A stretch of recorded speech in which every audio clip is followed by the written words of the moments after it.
In today's video, we're talking about separable differential equation. By the end of this video, this is the promise. I promise that you will understand everything that has to do with this topic, and you'll be able to spot these questions out whenever you see them. So you have to stick around to the end of the video to understand this. Now, dy over dx, okay, is always equal to f into the bracket of x comma y. Now, what does this have to tell you? When it comes to separable differential equation, two unknowns are involved, that is the x and the y. I can as well say this should be dy divided by dx being equal to f of x multiplied by f of y. That is, when it comes to this topic, they are either multiplied, divided, whichever way it is.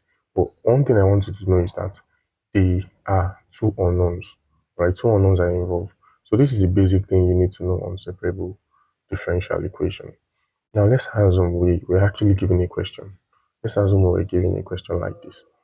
Y, okay, dy over dx to be equal to 4y. Okay, let's assume we're given this question. Now what do you think we should do? From the word separating of variables, we have to take everything that has to do with y to the y and everything that has to do with x to the x.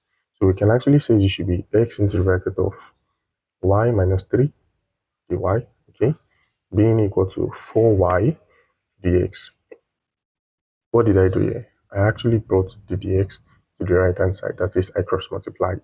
So now looking at this, I have to take everything that has to do with y to the y, okay, and everything that has to do with x to the x. So what can I do here? I can say I should divide both sides, okay, I should divide both sides by y, alright, that is taking the y from the right hand side to the left hand side. They will cancel out, okay, then I'm left with what? X into the bracket of y minus 3 divided by y, okay, dy being equal to 4 dx, okay. Now, I need to take this x you're seeing here to the x, and those separating. So I'm multiplying by what? 1 over x. I also multiply this side by 1 over x. That is, this x will have to cancel this. Then I'm left with what? Y minus 3 divided by y into the bracket of what? Dy being equal to what? 4 divided by x dx. Okay. Now looking at this, what do you think I can actually do here?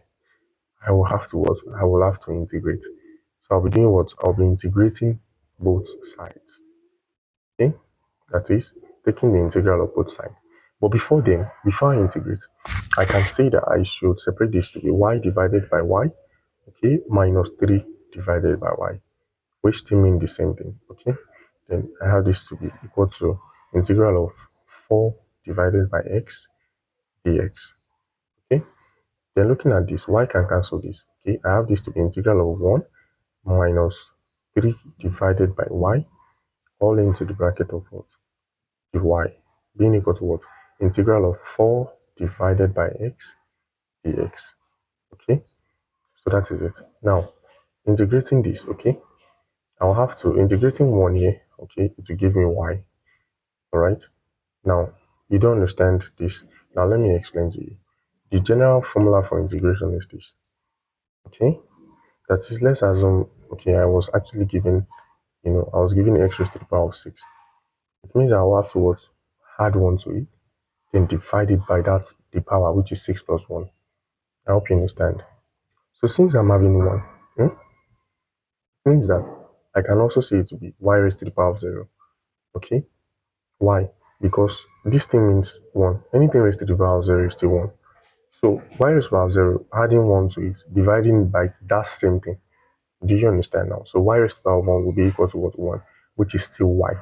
So that was how I got y.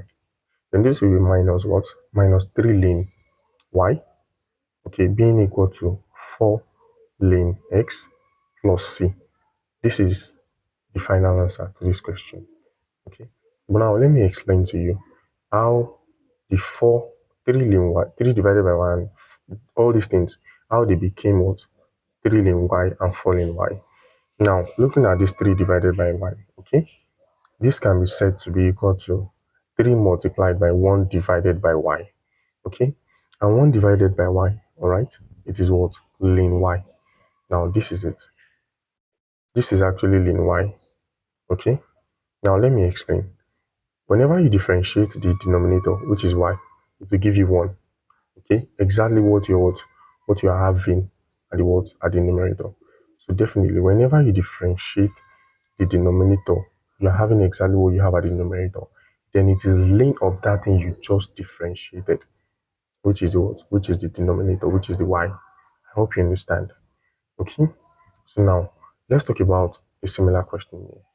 Let's say we're actually given sine x divided by 1 plus y multiplied by dy over dx being equal to cos x. The first question you should always ask yourself, can this thing be separated?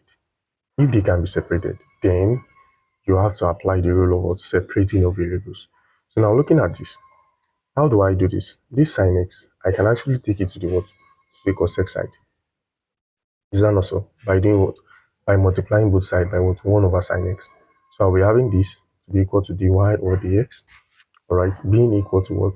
Cos x divided by what? By sine x. Do you understand that? Okay, good. Now looking at this, it means that everything that has to do with y is at this side, and everything that has to do with x is at the right hand side. What do I need to do now? What I need to do here is 1 divided by 1 plus y dy, okay, being equal to what? Cos x divided by what? Sine x dx. Did you see that? Okay, I actually took that dx to the right hand side. Now you can see everything that has to what? Do with y is at the left hand side, and everything that has to do with x is at the right hand side. So definitely we are applying the rule of what? Separating of variables. So what do we do here? We actually what? Integrate both sides. Okay, now integrating this left hand side, just give me what? Ln of what? 1 plus y. As I explained before, I said differentiating the denominator, which is what? Differentiating 1 will give you 0. Okay, then differentiating y will give you what? Will give you 1, which is exactly what you're having at the what?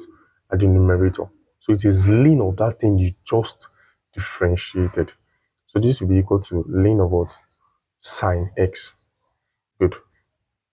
Differentiating sine x will give you what? It will give you cos x. Okay, which is what you're having at the numerator. So it is ln of what you just differentiated. Do you understand that? Okay. Then we are doing what? We'll be adding plus c to this. I hope you understand. So now looking at this, I can as well say that this should actually be, ln into the bracket of 1 plus y being equal to ln into the bracket of sine x, okay, plus what? I can say this c should represent ln a. The reason why I'm doing this is because everything here, they are having ln, okay? So now this can be ln 1 plus y being equal to what? Ln what? Into the bracket of a sine x, because what? They are having ln in common. I hope you understand. So looking at this left hand side can actually cancel this one. Do you understand that? That is, I'm left with 1 plus y to be equal to a sine x. Okay. Now looking at this, I can say y should be equal to a sine x minus 1. That is when that one comes to the what? To the right hand side. I hope you understand. So this is the final answer to this particular problem. I hope you're now able to identify questions on separating of variables and also how to solve them. Okay, I hope you're able to identify that now. Thank you so much for watching this video. If you actually find this video helpful, please like, comment, and subscribe so that this way it will help YouTube to recommend this video to those that are in need of it. Okay, see you in my next video. But before then, I have a bonus tip for you. All right, I'll be leaving you with something.